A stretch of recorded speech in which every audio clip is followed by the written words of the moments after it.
발생하는 원인 중에 하나는 활성산소 때문인데요. 활성산소는 세포를 손상시키고 변이를 일으켜 암세포가 생길 확률을 높이는 요인이 됩니다. 그런데 커큐민은 강력한 항산화 작용을 해서 활성산소를 제거하는 데 도움을 줍니다. 세포가 산화 스트레스로부터 보호되면서 DNA 변이를 줄일 수 있고 암세포 발생 가능성을 낮추는 데 도움을 주는 것이죠. 또 암 예방에서 강황을 빼놓을 수가 없는데요. 강황과 관련된 연구 논문이 약 1700편에 달하는데 그중 암과 관련된 논문만 무려 600편이 된다고 합니다. 이는 강황에 들어있는 커큐민이 다양한 암에 대한 항암 효과를 가지고 있다는 사실을 뒷받침하는 것이고요. 서양에서는 인도인들이 암에 비교적 덜 걸리는 이유가 커큐민 때문이라는 이야기가 있을 정도이고요. 실제로 여러분들은 노란색 하면 무엇이 떠오르시나요? 노란 개나리? 아니면 귀여운 병아리일까요? 혹시 건강에 좋은 노란색 하면 무엇이 떠오르시나요? 맛있는 카레의 원료인 강황이 혹시 떠오르진 않을까요? 강황이 몸에 좋다고 이야기 들어보신 분들 많을 텐데요. 강황은 노란빛을 띠는 향신료로 오랜 세월 동안 전통의학에서 활용되어 온 식물인데요. 10대 슈퍼푸드에도 꼽히는 강황이 몸에 어떻게 좋은지 알고 계신 분들 있으실까요? 강황에 대한 모든 것들, 우리가 강황을 어떻게 사용하면 더욱더 좋은지 모두 알려드릴게요. 강황을 실물로 보신 적이 있을까요? 사실 강황 그 자체로는 우리 식탁에 생소한 식품인데요. 강황은 생강과에 속하는 식물로 주로 뿌리 부분을 사용합니다. 우리가 흔히 보는 노란 가루 형태의 강황은 뿌리를 건조시킨 다음에 갈아서 만든 것인데요. 강황 속에는 커큐민이라는 성분이 풍부하게 들어있는데 이 성분이 강황 효능의 핵심 성분입니다. 그러면 강황의 효능에는 어떤 것들이 있는지 하나하나 알아볼게요.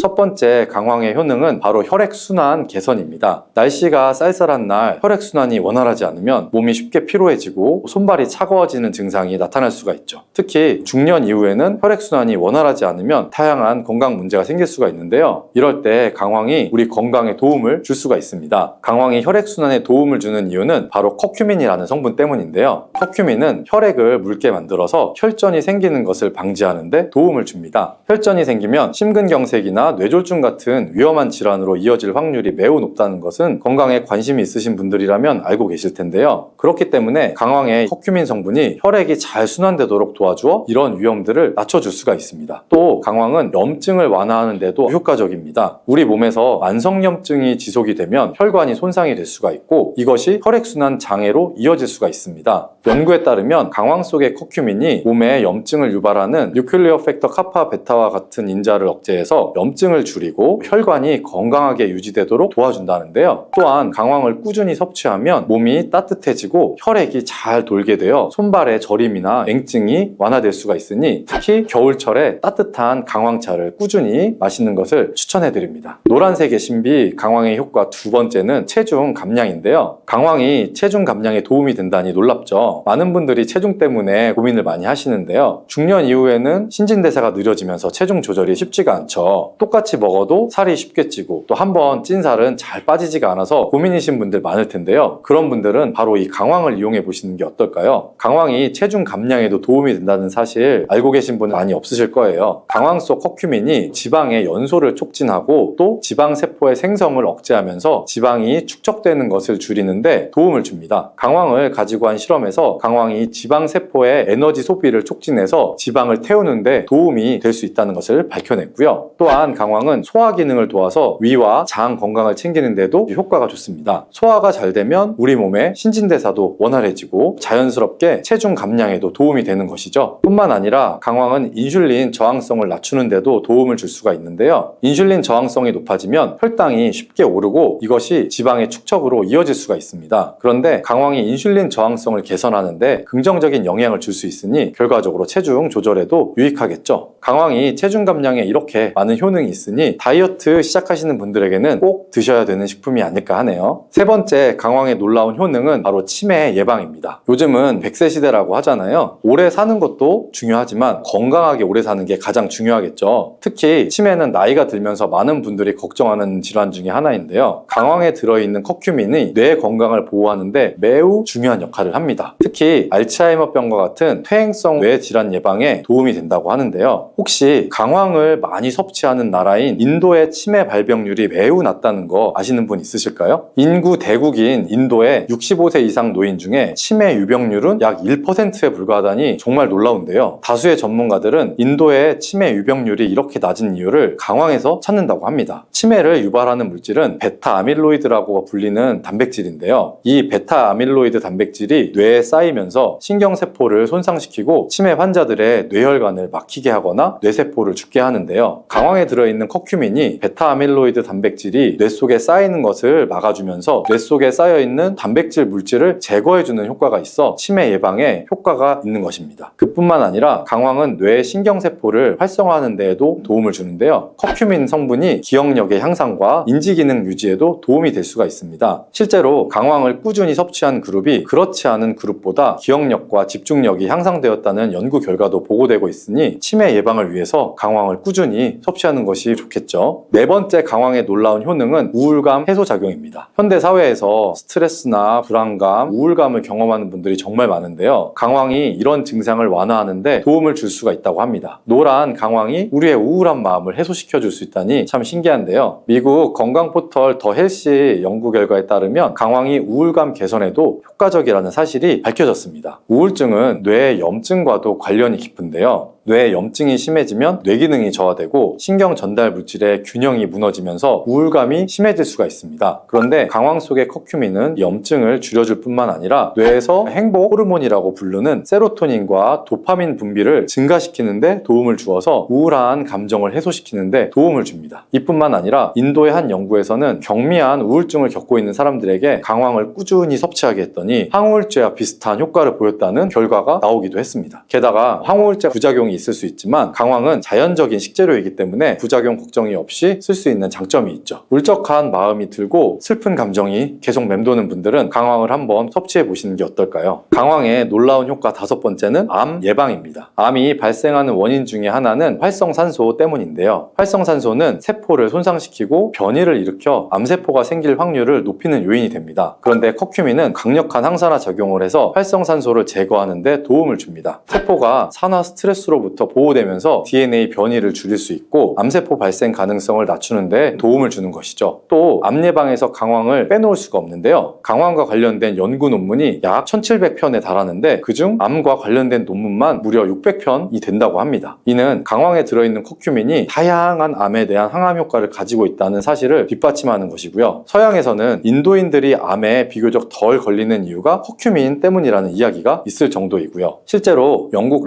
레스터시에서 아시아계 이주민이 많은 지역을 대상으로 결장암 환자 500명을 조사한 적이 있는데요. 500명 중 아시아계 환자는 단 2명에 불과했다는 연구 결과가 있습니다. 이후 연구를 진행해 보니까 아시아계 사람들이 자주 먹는 카레, 특히 커큐민 성분이 이와 관련이 있다는 결론이 도출이 되었다고 합니다. 이 결과가 커큐민의 항암 효과를 뒷받침하는 흥미로운 사례 중에 하나라고 볼 수가 있죠. 커큐민의 항암 효과는 이뿐만이 아닌데요. 이미 암을 진단받은 사람들에게도 강황이 도움이 될 수 있다는 연구 결과가 있습니다. 커큐민은 기존의 항암 치료와 함께 사용할 경우 치료의 효과를 높이고 부작용을 줄이는데 도움을 받을 수 있다고 합니다. 예를 들어서 방사선 치료나 화학요법을 받을 때 나타날 수 있는 염증 반응과 산화 스트레스를 완화하는데 커큐민이 좋은 영향을 준다는 것인데요. 그렇다고 너무 강황에만 의존하는 건 바람직하진 않고요. 물론 항암 치료를 받는 분들은 반드시 담당 의사와 상의 후 섭취하는 것이 좋겠죠. 혈액순환, 체중 감량, 우울감 해소, 치매 예방, 암 예방 등 건강에 뛰어난 효능이 있는 강황. 그런데 강황과 궁합이 잘 맞는 식품과 함께 섭취하면 그 효능을 더욱 높일 수 있다는 거 아실까요? 강황과 찰떡궁합인 식품들과 이를 활용한 추천 요리법까지 자세히 소개해 드릴게요. 첫 번째로 소개해드릴 궁합 좋은 식품은 바로 후추입니다. 강황 속의 주요 활성 성분인 커큐민은 건강에 뛰어난 효능이 있지만 아쉽게도 우리 몸에서 쉽게 흡수되지 않는 특징이 있습니다. 하지만 후추 속에 포함된 피페린이라는 성분이 강황의 흡수율을 무려 2000%까지 증가시킨다고 알려져 있다니 강황을 섭취하실 때는 후추가 들어가면 강황의 건강 효과를 더욱 극대화할 수 있다는 점 꼭 기억해 두시면 좋겠습니다. 그렇다면 강황과 후추를 함께 섭취하는 방법에는 어떤 것이 있을까요? 강황과 후추는 마술 맛으로 궁합이 참 좋은데요. 카레 드실 때 매콤하게 후추를 뿌려 드시는 분들도 많죠. 그 방법도 참 좋은 방법이지만 다른 요리법도 하나 알려드릴게요. 그건 바로 강황 후추 밥인데요. 밥을 지을 때 강황가루와 약간의 후추를 넣어주면 노란빛이 감도는 건강한 밥이 완성이 됩니다. 여기에 올리브유나 들기름을 한두 방울 넣어주면 풍미까지 더할 수 있고요. 두 번째로 강황과 잘 어울리는 식품은 우유입니다. 우유 속의 지방 성분은 커큐민의 체내 흡수를 도와주는 역할을 해주는데요. 그래서 인도에서는 골든 밀크라고 해서 강황과 우유를 섞어서 마시는 문화가 오랜 전통으로 내려오고 있죠. 골든 밀크를 만드는 방법은 아주 간단합니다. 따뜻한 우유 한 컵에 강황가루 하나 작은 수를 넣고 여기에 후추를 한 꼬집 더해주면 더욱 효과적인 골든 밀크가 완성이 됩니다. 기호에 따라서 꿀이나 계피가루를 조금 추가하면 달콤하면서도 향긋한 맛을 즐길 수가 있습니다. 자기 전에 한 잔 마시면 숙면에도 도움을 줄 수 있다고 하니 평소에 불면증이 고민이신 분들은 한번 시도해 보시면 좋겠죠. 혹시 강황과 우유를 섞어 드시는데 조금 거부감이 있으신 분들은 되직한 칼에 밥을 섞기 전에 우유를 조금만 부어 드시는 것도 추천드립니다. 그렇게 되면 우유의 부드러운 풍미가 카레와 잘 어울려서 맛도 영양도 한층 업그레이드가 될 수 있습니다. 세 번째로 소개해드릴 강황과 궁합이 좋은 식품은 요거트입니다. 요거트 속의 유산균은 장 건강에 도움을 주는 것으로 잘 알려져 있죠. 그런데 여기에 강황을 더하게 되면 장 건강 효과가 더욱 상승하는데요. 강황에 강력한 항염 성분인 커큐민과 요거트의 유산균은 염증을 감소시키는 데 도움을 주고 함께 섭취하면 항염증 효과를 극대화할 수가 있습니다. 또한 강황의 커큐민은 그 자체로 흡수가 잘 되지 않기 때문에 요거트의 지방 성분을 커큐민 흡수를 도와주어서 강황과 요거트를 함께 섭취하는 것이 커큐민의 영양소를 더욱 효과적으로 흡수할 수 있게 만들어줍니다. 이 둘을 이용한 강황 요거트를 만드는 방법도 간단한데요. 플레인 요거트 한 컵에 강황가루 하나 작은 수를 넣고 잘 섞어주시면 됩니다. 여기에 꿀을 조금 넣어주면 단맛이 더해져서 더욱 맛있게 즐길 수가 있고요. 견과류나 바나나를 곁들이면 영양적으로도 아주 훌륭한 한 끼가 될 수 있겠죠. 또한 강황 요거트를 이용해서 샐러드 드레싱으로도 이용할 수가 있는데요. 이렇게 강황 요거트를 활용해서 드시면 건강에 더욱 좋겠죠. 몸에 이렇게 좋은 효능이 가득한 강황도 너무 과용하면 몸에 부담을 줄 수가 있는데요. 강황을 과다하게 섭취하면 소화장애를 유발할 수도 있고 소화불량, 복통, 설사, 구토 등의 증상이 나타날 수가 있기 때문에 한꺼번에 너무 많은 양을 드시는 건 피하셔야겠죠. 또한 인도의 민간요법처럼 몸에 좋다고 강황을 피부에 직접 바르게 되면 일부 사람들은 피부에 자극감이나 알레르기 반응이 나타날 수 있기 때문에 피부에는 바르지 않는 것을 추천해 드립니다. 빈혈이 있는 분들이 들깨를 꾸준히 섭취를 하시면 이 빈혈도 개선하는데 굉장히 많은 도움을 받을 수가 있어요. 이렇게 좋은 들깨가 가장 취약한 단점이 있어요. 그건 바로 열에 약하고 쉽게 산패된다는 거예요. 통들깨보다는 들기름으로 많이 섭취하게 되는데 이 들기름을 짤 때 굉장히 좋아요. 들기름을 짤 때 보통은 200도 이상으로 가열을 해서 들기름을 볶아서 기름을 짜게 되는데 이때 몸에 좋은 오메가3 지방산이 대부분 파괴가 많이 돼요. 그래서 들기름을 드실 때는 저온에서 압착한 기름을 사용하시는 것이 좋습니다. 저온 압착류 또는 생들기름이라고도 하는데 이 기름을 요리에 사용할 때도 열에 오랫동안 가열하지 말고 요리가 끝나갈 무렵에 촉촉촉 이렇게 들기름을 넣어 주시거나 먹기 직전에 드레싱해서 드시는 게 굉장히 좋습니다. 들깨를 이렇게 드시면 당뇨와 혈당이 싹 사라지고 치매도 예방할 수 있어요. 들기름, 들깨 하면 뭐가 생각나나요, 여러분들은? 들기름에 북어와 미역을 구수하게 볶아 시원한 북어 미역국을 끓여 먹어도 정말 맛있잖아요. 그죠? 건강에도 좋다는 이 들기름과 들깨 잘못 먹으면 암에 걸리고 혈관 건강에도 악영향을 줘서 치매도 유발할 수 있다는 사실 알고 계셨나요? 어떻게 먹을 때 건강을 해쳐 암에 걸리고 또 치매를 유발하는지, 그리고 어떻게 먹는 것이 우리가 건강하게 먹는 방법인지, 또한 어떻게 보관하는 것이 가장 좋은 방법인지 제가 들깨에 대한 모든 것 알려드릴게요. 나이가 들면서 산책하기도 힘들고 관절도 쑤시고 무릎 통증 이것 때문에 힘드시지 않나요, 여러분들? 들깨의 첫 번째 효능은 바로 관절염에 좋다는 거예요. 무릎이나 관절 통증 때문에 병원에서 진통제를 처방받고 약국에서 또 진통제를 받아 드시고, 이때 이 처방받는 우리 진통소염제의 역할이 우리 몸속에 프로스타글란딘이라는 물질이 있어요. 이 물질의 생성을 억제해서 통증을 막아주는 기전인데, 이 들깨 속에 함유되어 있는 식물성 오메가3 지방산인 알파리놀렌산이라는 게 함유되어 있는데, 이는 체내에서 염증을 일으키는 프로스타글란딘이라는 생성을 억제하는 데 아주 좋은 효능을 발휘해요. 이처럼 우리가 오메가3를 먹는 이유 중 하나도 혈관 건강이나 혈행장애, 피를 맑게 해준다 등등의 역할도 있지만 몸속의 미세염증을 잡아주는 역할이 굉장히 커서 드시는 분들도 많으신데, 이러한 들깨가 바로 이런 염증 유발 물질을 억제해줘서 진통 역할에 도움을 줄 수 있다는 거죠.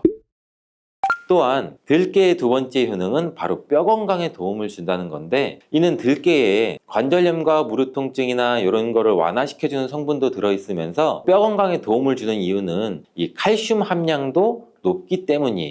이 들깨 100g에는 약 한 390ml 정도 되는 칼슘이 함유가 되어 있다고 하는데, 뼈 건강에 아주 도움을 줄 수 있는 좋은 식품이기도 해요. 이러한 들깨를 꾸준히 섭취하면 이처럼 칼슘의 흡수도 많아져 골다공증 예방에도 참 좋은데, 중년 이후 노화가 진행될 때 영양 불균형이 생기면서 많이 발생하게 되는데, 여성의 경우 폐경 이후에는 골밀도가 많이 감소가 되고 골다공증 발생되는 확률도 높아진다고 해요. 골다공증으로 인해서 노인들의 골반 골절이 일어날 수가 있는데, 이 골반 골절로 인해서 65세 이상이신 분들은 30%가 1년 내에 사망하고, 또 80세 이상인 분들은 50%가 2개월 이내에 사망을 할 수도 있다고, 굉장히 위험하다고 해요. 그럼 노인들에 대한 뼈 관리는 굉장히 중요하겠죠. 이 골다공증 관리에 뼈 건강을 유지하고 골절 위험을 줄이기 위해서도 굉장히 중요해요. 뼈 건강을 위해서 우리 들깨를 꾸준히 섭취하는 게 좋겠죠. 나이가 들면서 깜빡깜빡하는 일도 잦아지고 기억력도 떨어져서 고민되시는 분들 많으시죠? 이제는 걱정하지 마세요. 세 번째 들깨의 효능은 바로 뇌 건강, 뇌신경을 튼튼하게 해주고 기억력도 높여주고 치매를 예방하는데 도움을 줄 수 있다는 거예요.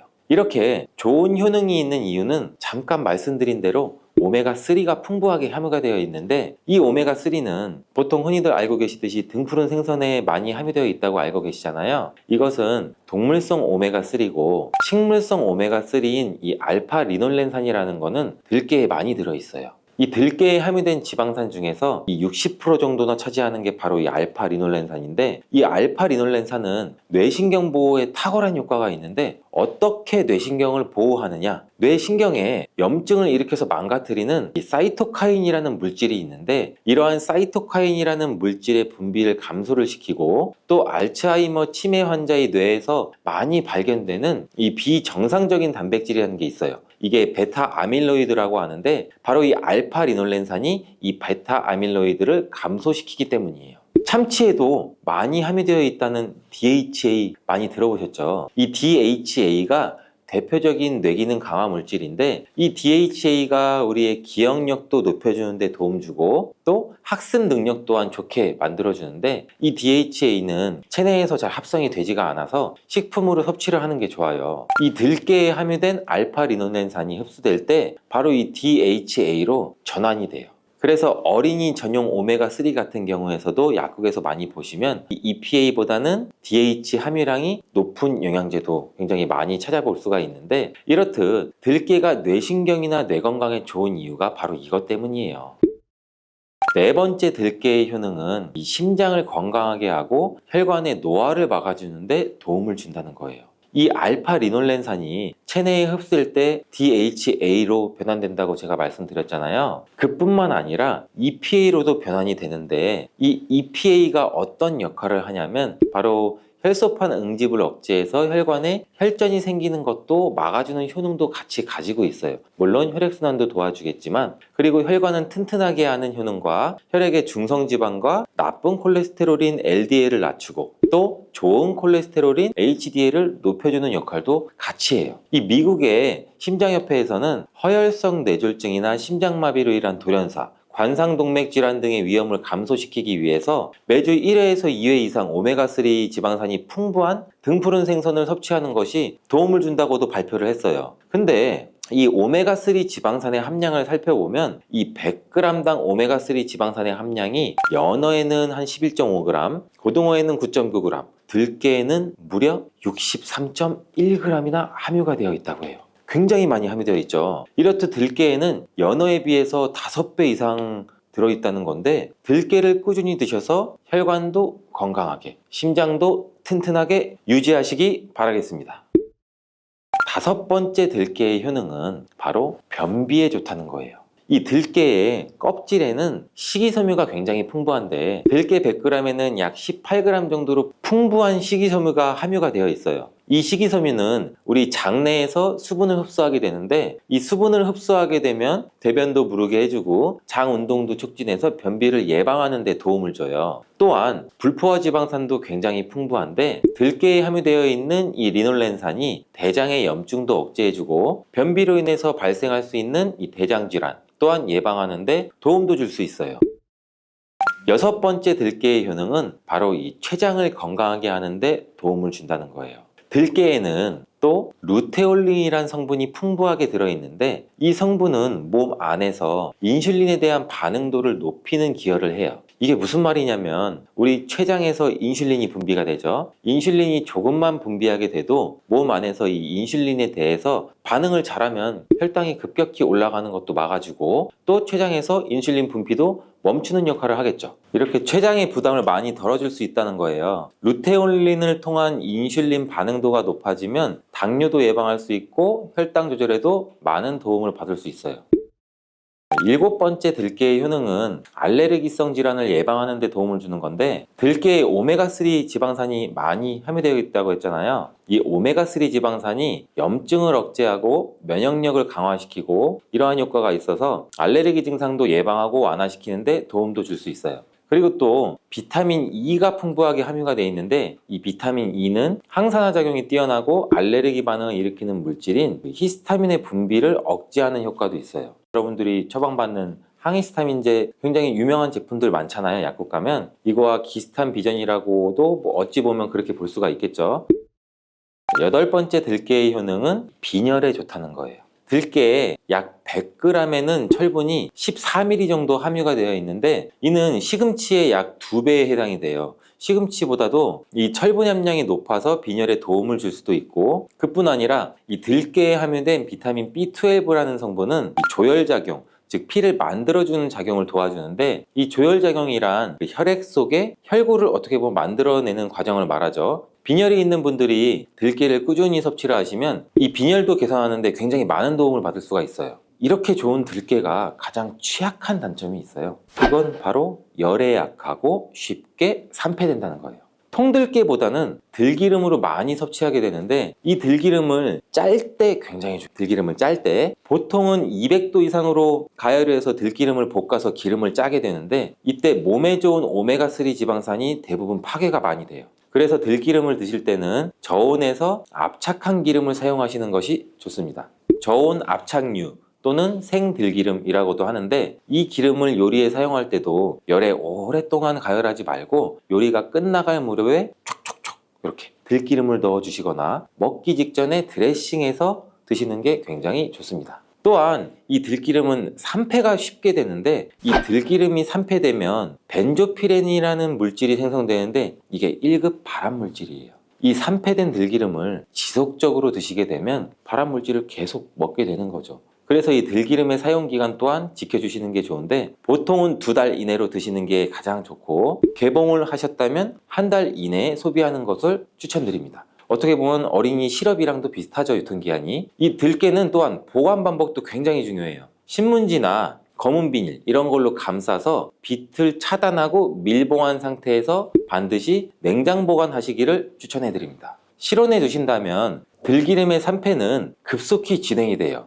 근데 이 들기름을 오래 보관할 수 있는 방법도 있는데 이것은 참기름과 섞어서 보관하는 거예요. 이 참기름에는 비타민 E와 세사몰이라는 성분이 있는데 이 성분이 들기름의 산패를 막아줘서 도움을 주죠. 이 세사몰이라는 성분은 참기름을 고온에서 볶거나 기름을 짜는 과정에서 생성되는 물질인데 이 때문에 다른 기름에 비해 참기름이 산패가 느리고 지속성이 좋은 거예요. 그래서 들기름과 참기름을 7:3, 8:2 정도로 섞어서 보관하시면 조금 더 오래 보관할 수가 있습니다. 근데 들깨를 기름으로 드시게 되면 들깨 껍질을 섭취할 수가 없잖아요. 들깨 껍질에 몸에 좋은 식이섬유와 대표적인 항산화 물질인 이 페놀 성분들을 다 버리게 되는 거예요. 그래서 들깨를 제대로 드시려면 들기름보다도 통들깨 자체로 드시는 게 좋은데 우리 마트 많이 가잖아요. 마트에 가면은 통들깨보다도 들깨 가루를 굉장히 많이 판매해요. 이 들깨가루는 산패가 빨리 되기 때문에 통들깨를 구매해서 드시는 것을 추천을 드리고, 이 통들깨를 구매하시면 그 안에 작은 돌이라든지 이물질이 또 많이 들어있겠죠. 그래서 세척도 잘 해주셔야 돼요. 제가 세척하는 법 알려드릴게요. 먼저 들깨를 물에 담가 씻어요.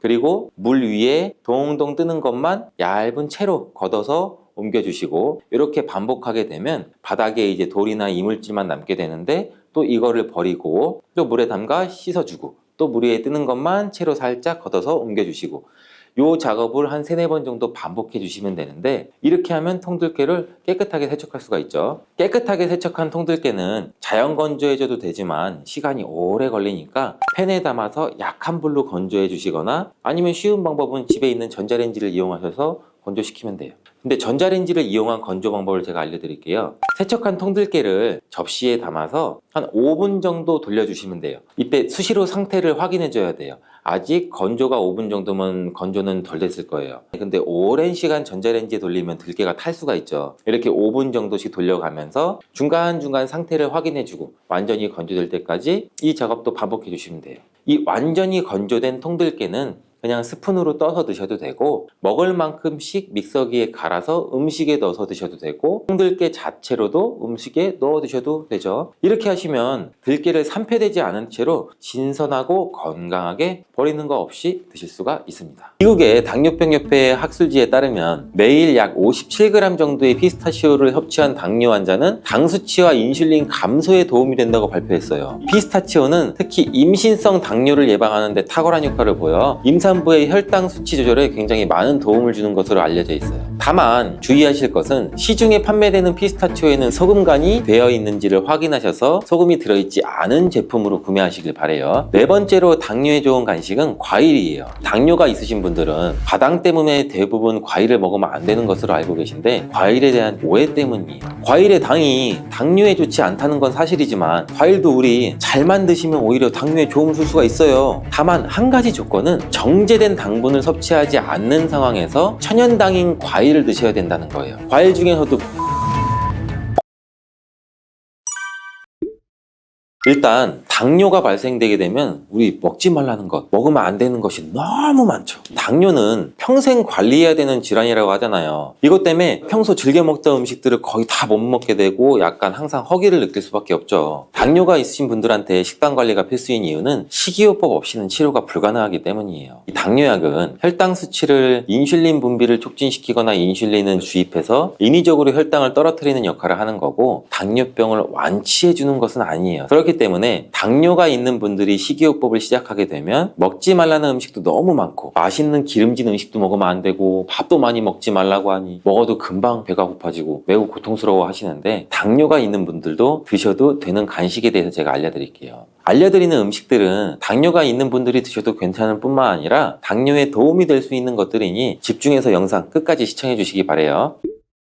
첫 번째는 바로 초콜릿이에요. 당뇨가 있는데 초콜릿이라니 깜짝 놀라셨죠? 정말 의외의 간식이 초콜릿인데요. 다만 아무 초콜릿이나 드시면 안 되고 다크 초콜릿을 드셔야 해요. 일반적인 초콜릿에는 카카오 말고도 당 성분이 많이 함유되어 있기 때문에 당뇨가 있는 분들은 드시면 안 되지만 90% 이상의 카카오로 만들어진 다크 초콜릿은 간식으로 소량씩 드셔도 괜찮아요. 당을 조절해야 되는 이유는 혈당이 올라가게 되면 우리 혈관 속에서 당이 산화돼서 여러 가지 합병증을 일으키기 때문인데, 그런데 다크 초콜릿의 카카오에는 폴리페놀 성분이 있어서 산화작용을 막아주는 역할을 하게 되는 거예요. 그래서 당뇨 환자들의 합병증을 예방하는데 도움을 줄 수 있는 간식이 될 수 있는 거죠. 카카오의 함량이 높아질수록 단맛은 줄어들고 카카오의 씁쓸한 맛은 강해지기 때문에 일반적으로 초콜릿에는 당 성분뿐 아니라 맛을 좋게 하기 위해서 여러 가지 들어가게 되죠. 초콜릿을 구매하실 때 성분표를 확인해서 카카오의 함량이 높은 것을 구매하시길 바래요. 두 번째로 당뇨에 좋은 간식은 바로 삶은 계란이에요. 당뇨가 있는 분들은 특히 단백질의 섭취는 굉장히 중요해요. 그 이유가 바로 근육 때문인데, 중년 이후에 나이가 되시면 근손실이 급격히 일어나게 되는데, 근육이 많을수록 혈액 속의 당분 대사를 촉진을 할 수가 있어 혈당 수치를 낮추는 데 직접적으로 도움을 주게 돼요. 이 때문에 근육을 유지하는 것은 당뇨에 굉장히 중요한 부분이에요. 단백질의 섭취가 중요한 이유도 단백질의 대사를 하기 위해서는 더 많은 에너지가 필요해서 인슐린 분비를 자극하지 않고 진행되기 때문에 당뇨가 있는 분들뿐만 아니고 다이어트 하시는 분들한테도 도움이 도움이 돼요. 계란 한 개에는 약 6g 정도의 단백질이 함유되어 있고 탄수화물은 거의 없어서 혈당을 낮추는 데 도움이 되고 위에 머무르는 시간이 3시간 정도 되기 때문에 포만감이 오래 지속될 수 있어요. 국내 연구진의 연구 결과 하루 3개 이상의 계란을 섭취한 사람은 그렇지 않은 사람에 비해서 대사증후군에 걸릴 확률이 남자는 54%, 여자는 약 46% 정도 낮았다고 해요. 계란을 섭취하면 계란에 함유된 레시틴이라는 성분과 여러 항산화 물질들이 우리 인슐린의 민감성을 개선하는 데 도움을 주기 때문에 당뇨에 도움이 되는 거예요. 계란은 기름에 조리한 후라이보다는 삶은 것을 드시는 것을 권장드리고요. 흰자만 먹는 것보다는 노른자와 함께 드시는 게 좋아요. 계란의 영양소는 흰자보다 노른자에 훨씬 더 많이 함유가 되어 있기 때문인데요. 소화가 잘 되지 않는 분들은 흰자는 충분히 익혀 드시고 노른자는 익히지 않고 드시는 것, 즉 반숙으로 드시는 게 소화가 잘 된다는 거 기억해 주시길 바라고요. 세 번째로 당뇨에 좋은 간식은 피스타치오예요. 미국의 당뇨병협회 학술지에 따르면 매일 약 57g 정도의 피스타치오를 섭취한 당뇨 환자는 당 수치와 인슐린 감소에 도움이 된다고 발표했어요. 피스타치오는 특히 임신성 당뇨를 예방하는 데 탁월한 효과를 보여 임산부의 혈당 수치 조절에 굉장히 많은 도움을 주는 것으로 알려져 있어요. 다만 주의하실 것은 시중에 판매되는 피스타치오에는 소금간이 되어 있는지를 확인하셔서 소금이 들어있지 않은 제품으로 구매하시길 바래요. 네 번째로 당뇨에 좋은 간식은 과일이에요. 당뇨가 있으신 분들은 과당 때문에 대부분 과일을 먹으면 안 되는 것으로 알고 계신데 과일에 대한 오해 때문이에요. 과일의 당이 당뇨에 좋지 않다는 건 사실이지만 과일도 우리 잘만 드시면 오히려 당뇨에 도움을 줄 수가 있어요. 다만 한 가지 조건은 정제된 당분을 섭취하지 않는 상황에서 천연당인 과일을 드셔야 된다는 거예요. 과일 중에서도 블루베리가 특히 좋은데 블루베리의 보라색에는 안토시아닌이라는 성분이 풍부하게 함유가 되어 있어요. 이 안토시아닌이라는 성분은 우리 혈관에 있는 포도당을 근육에 저장시켜주고 간에서 포도당이 합성되는 것을 억제시켜줘서 혈당을 낮춰주는 작용을 해요. 미국의 당뇨병협회는 블루베리를 당뇨병 슈퍼푸드라고 부르면서 블루베리를 꾸준히 섭취하면 인슐린 감수성을 향상시키고 혈당을 낮추는 데 도움이 된다고 발표도 했어요. 하루에 150g의 블루베리를 섭취한 실험군은 혈당 스파이크의 발생률이 낮아졌고 인슐린 수치 또한 낮아진 것으로 확인되었다고 발표했어요. 그리고 사과에는 펙틴이라는 식이섬유가 많이 함유가 되어 있는데 펙틴이라는 성분은 혈당을 낮춰주는 작용을 해서 천연 당뇨약이라고 불리기도 해요. 또한 사과는 껍질째 드시는 게 굉장히 좋은데 우리 몸에 좋은 영양 성분이 껍질에 거의 다 함유가 되어 있어요. 이 외에도 신맛을 나는 과일들이 당뇨에 탁월한 효능을 발휘한다고 해요. 신맛을 내는 과일에는 유기산이 풍부한데 유기산은 혈관 청소를 해주는 역할을 하게 돼요. 그리고 이 신맛 나는 과일에는 강력한 항산화제인 비타민 C, E, 셀레늄, 아연 등이 풍부해서 우리 몸 안의 염증을 치료해주고 산화된 혈관을 회복시켜주는 역할을 같이 해주기도 해요. 과일이 당뇨에 도움될 수 있지만 드시면 또 안 되는 것이 있어요. 그건 바로 말린 과일과 과일 주스예요. 말린 과일은 당도가 높고 많이 드시게 되면 혈당을 급격히 높일 가능성이 있어요. 그리고 과일 주스에도 식이섬유가 하나도 없고 당 성분이 첨가된 것들이 굉장히 많죠. 혈당 스파이크를 일으키는 주범이 될 수가 있겠죠. 과일을 드실 때는 가공된 과일이 아닌 천연 상태의 과일을 드시길 추천드리고 다섯 번째 당뇨에 좋은 간식은 바로 당근이에요. 당근이 당뇨에 좋지 않다고 간혹 잘못 알고 계시는 분들이 있는데 당근에는 카로티노이드라는 성분이 굉장히 풍부해요. 이 성분이 강력한 항산화 물질인데 당뇨로 인한 혈관 합병증을 예방하는데 탁월한 효능을 발휘하는 성분이에요. 당근을 손가락만한 크기로 잘라서 보관하셨다가 공복에 허기가 생길 때 꺼내 드시면 허기도 사라지고 혈당 관리에도 좋고 당뇨나 합병증도 예방할 수 있으니 한번 씹어 드셔보시길 바래요. 함께 드시면 좋은 채소로는 오이, 샐러리, 파프리카 등등이 있습니다. 여섯 번째로 당뇨에 좋은 간식은 볶은 콩이에요. 검은 콩의 껍질에는 강력한 항산화 성분인 안토시아닌이 풍부하게 함유가 되어 있고 콩에는 단백질도 풍부하게 함유가 되어 있어 불포화 지방산도 들어있어요. 볶은 콩은 심혈관 질환을 예방하는 데 탁월할 뿐만 아니라 담즙 분비를 촉진하는 데에도 큰 도움을 주는데 변비가 있으신 분들한테도 도움을 주고 근손실을 방지하고 다이어트에도 도움을 줄 수가 있어요. 당뇨병이 정말 무서운 이유는 당뇨로 인해서 이 혈관의 문제를 일으키기 때문인데 우리 몸은 전체가 혈관으로 이루어져 있기 때문에 우리 몸 전체에 합병증을 일으킬 수 있는 가능이 있다는 거죠. 대표적인 것이 심혈관 질환인데 심장병, 심방세동, 심근경색, 뇌혈관 질환, 파킨슨 치매 등등등 일으킬 수가 있어요. 또 관절과 말초신경에도 문제를 일으킬 수가 있는데 당뇨로 발가락, 더 나아가 발목까지 절단하는 상황까지 이루어질 수 있는 굉장히 무서운 질환이에요. 눈의 혈관에도 문제를 일으키면 실명에까지도 이를 수가 있는데 최근 논문에 따르면 당뇨에 걸린 사람은 암에 걸릴 확률이 50%까지 증가하는 것으로 보고되고 있어요. 당뇨는 이렇게 단순히 혈당의 문제가 아니라 몸 전체의 질병을 일으킬 수 있는 굉장히 무서운 병이에요. 그렇기 때문에 식이요법을 철저히 해서 당뇨를 예방하고 처방약을 드시는 분들은 식이요법과 병행해서 치료해야 되는 게 가장 좋은 방법이에요. 하면 생각나는 음식이 있으신가요? 저는 사람들이 평소에 팥을 많이 안 먹는다고 생각했는데 의외로 팥이 들어간 음식이 많이 있더라고요. 팥에 함유된 강력한 항산화 성분인 안토시아닌이 혈관 내 활성산소를 제거해주기 때문에 혈관 세포 손상을 예방해줄 수가 있기 때문인데요. 또 이 안토시아닌은 혈관 내에 생기는 염증을 줄여서 염증성 질환에도 좋은 효과가 있고요. 그리고 나쁜 콜레스테롤 수치를 줄여주는 효과가 있어서 고지혈증 예방에도 도움이 되며 심장 질환의 위험도 줄이는데 큰 효과가 있습니다. 자, 이렇게 좋은 팥도 드실 때 주의사항이 있는데요. 과하게 많이 드시면 팥의 이뇨작용 때문에 몸에 무리를 줄 수가 있습니다. 그래서 이를 방지할 수 있는 방법을 하나 알려드릴게요. 팥 이렇게 드시면 당뇨가 사라지고 뱃살이 쏙 빠집니다. 여러분, 겨울에 동지가 되면 우리가 무얼 먹나요? 바로 팥죽이죠. 또 겨울 간식으로 이 팥이 들어간 붕어빵, 호빵 같은 간식도 자주 먹는데요. 이 팥과 함께 먹으면 보약과 같은 효과를 만들 수 있는 식품들도 있고 또 잘못 먹으면 오히려 건강에 마이너스가 되는 음식도 있습니다. 그래서 오늘은 이 팥의 효능 8가지와 드실 때 주의할 점, 그리고 함께 드시면 좋은 음식 4가지에 대해서 알려드리겠습니다. 팥하면 생각나는 음식이 있으신가요? 저는 사람들이 평소에 팥을 많이 안 먹는다고 생각했는데 의외로 팥이 들어간 음식이 많이 있더라고요. 대표적인 음식은 시루떡이 있고요. 그리고 겨울에 간식으로 많이 먹는 붕어빵, 또 우리가 제과점에서 사 먹는 빵들에도 팥이 생각보다 많이 들어있습니다. 또 여름에는 제일 좋아하는 팥빙수도 있고요. 겨울에는 동지가 되면 팥죽도 먹게 되죠. 자, 이런 팥 요리를 집에서 해 먹는 경우도 많은데 팥을 집에서 직접 삶을 때 혹시 소다를 넣고 삶는 분들 많지 않으시나요? 팥을 삶을 때 이 소다를 넣게 되면 팥의 색상이 더욱 선명해지고 팥을 더욱 부드럽게 해주어서 팥을 삶는 데 걸리는 시간을 줄여주기 때문인데요. 하지만 앞으로 절대 이 소다를 사용하지 마시기 바랍니다. 그 이유는 소다를 넣고 팥을 삶게 되면 팥의 영양소가 파괴가 돼서 우리가 팥의 좋은 성분을 모두 흡수할 수 없게 되기 때문이에요. 자, 그래서 어떻게 그런 팥 요리를 하는 게 좋은지 제가 말씀드릴게요. 자, 팥을 삶을 때는 먼저 흐르는 물에 깨끗이 세척해서 이물질을 모두 제거해 주시고요. 물에 담가서 한 4시간 정도를 충분히 불려주세요. 그렇게 해서 불린 팥을 물에 넣어서 삶아주시면 붉은색의 팥 삶은 물이 생기죠. 이 팥 삶은 물이 건강에 정말 좋다는 사실 알고 계실까요? 그 이유는 팥에 들어있는 사포닌이란 성분 때문인데요. 간혹 팥 삶은 첫 물에는 팥에 독소가 있어서 버려야 한다는 분들이 계시기도 하는데요. 이는 잘못된 정보입니다. 왜냐하면 팥 삶은 첫 물에 이 사포닌 성분이 가장 많이 들어있기 때문에 이거를 버리지 마시고 따로 담아두었다가 하루에 한두 잔씩 차로 드셔보시면 아주 좋아요.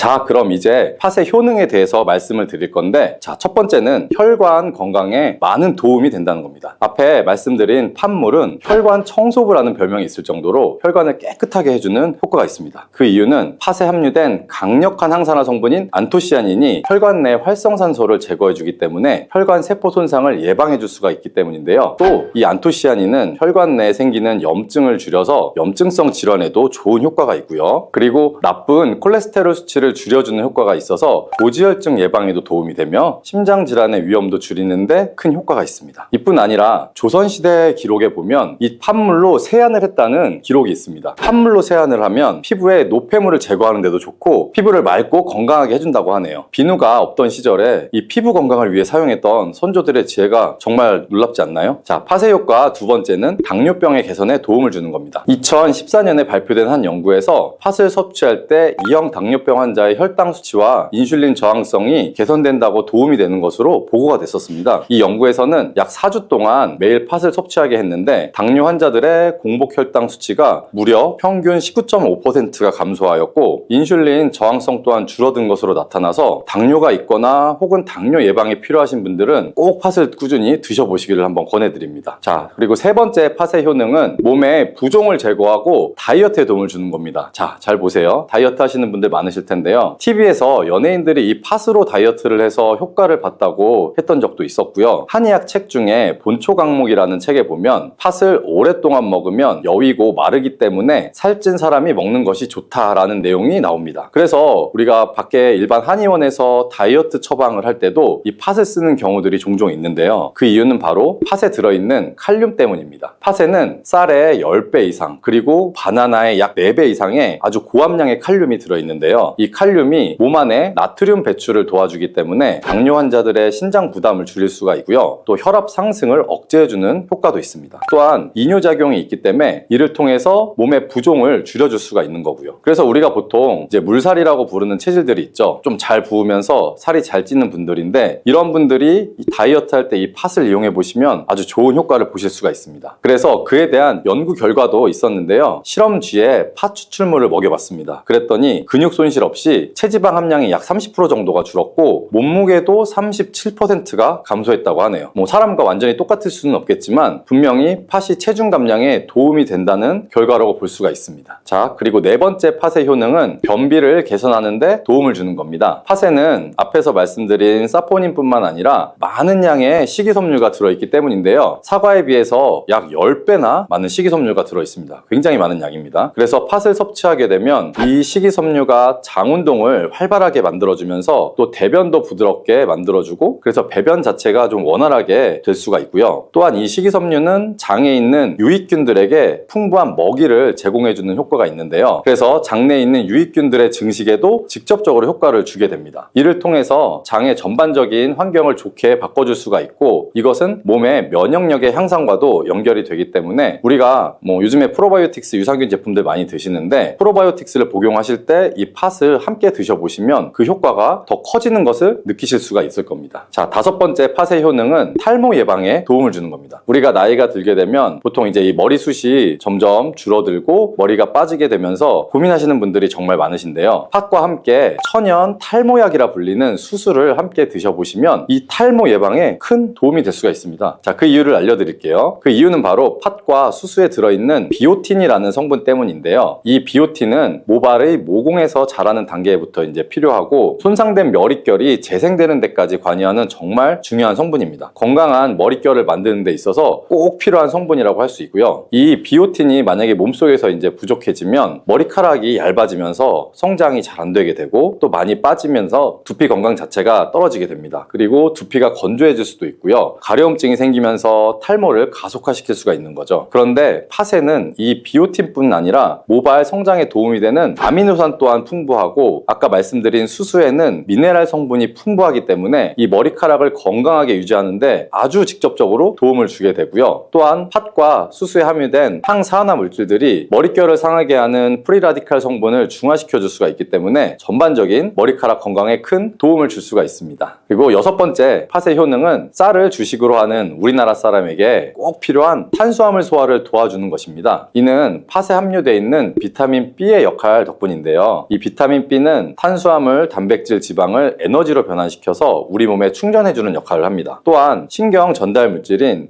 뉴로트랜스미터의 합성에 관여해서 이 뇌신경을 건강하게 하는 데에도 도움을 줍니다. 팥을 잘 섭취하시면 뇌를 건강하게 해서 치매 예방에도 일정 부분 효과를 받으실 수가 있는 거죠. 자, 앞에서 팥과 함께 먹으면 좋은 음식이 수수가 나왔었죠. 하나 더 말씀드릴게요. 바로 호박입니다. 호박은 기본적으로 여러 가지 영양 성분들이 풍부하지만 호박에는 비타민 B가 없기 때문에 호박과 팥을 함께 드시면 서로의 부족한 부분을 채워주는 효과가 있고요. 또한 호박에도 소화 기능을 개선해주는 기능이 있어서 팥과 함께 드시면 그 시너지 효과가 생기게 됩니다. 그리고 팥처럼 호박에도 이뇨작용이 있는데요. 팥과 호박의 이뇨작용은 과정은 조금 다릅니다. 팥은 몸속의 부종, 노폐물, 독소를 빨아들인 다음에 이것을 배출해주는 이뇨작용을 하고요. 호박은 신장에서 만들어지는 호르몬의 분비를 억제해서 이뇨작용을 촉진하게 되는데 이렇게 되면 신장에 과다하게 축적되는 수분을 배출하는 역할을 해줄 수가 있기 때문에 더 도움이 될 수가 있습니다. 자, 7번째 팥의 효능은 빈혈을 개선하는 데 도움을 주는 겁니다. 보통 우리 몸에 철분이 부족해지면 빈혈 증상이 나타나게 되죠. 어지럽고 두통이 생기거나 또 몸에 힘이 없어서 체력이 떨어지는 이런 증상들이 나타나게 되는데, 팥에는 앞에서 얘기했던 단백질, 식이섬유, 칼륨, 비타민, 비오틴뿐만 아니라 바로 칼슘과 철분이 아주 많이 풍부합니다. 팥에 함유된 철분의 함량이 우유의 약 100배나 된다는 사실 알고 계셨나요? 그래서 팥을 드시면 철분 부족으로 인한 빈혈을 개선하는 데 도움이 되기 때문에 빈혈이 있으신 분들은 꼭 기억하시면 좋겠습니다. 자, 8번째 팥의 효능은 스트레스를 줄여주는 데 도움을 주는 겁니다. 팥에 함유된 비타민 B가 이 신경계를 안정화시켜주는 효과가 있기 때문에 우리가 스트레스를 받을 때 오는 여러 가지 증상들을 줄여줄 수가 있고요. 또 팥에는 마그네슘의 함량도 높은데요. 마그네슘 또한 신체의 스트레스 반응을 조절하는 데 아주 중요한 역할을 해줍니다. 그래서 팥 속에 들어있는 이 마그네슘을 통해서도 스트레스를 받았을 때 우리 몸이 회복되는데 도움을 받을 수가 있는 겁니다. 그리고 팥에는 복합 탄수화물도 풍부한데요. 이 복합 탄수화물은 천천히 소화가 돼서 우리 몸의 급격한 이 혈당 상승을 방지해주고 일정한 에너지 공급을 유지하는 데 도움이 됩니다. 이는 우리가 스트레스 상황에서도 안정적으로 에너지 공급을 유지할 수 있게 해줘서 스트레스를 관리하는 데 도움이 될 수가 있습니다.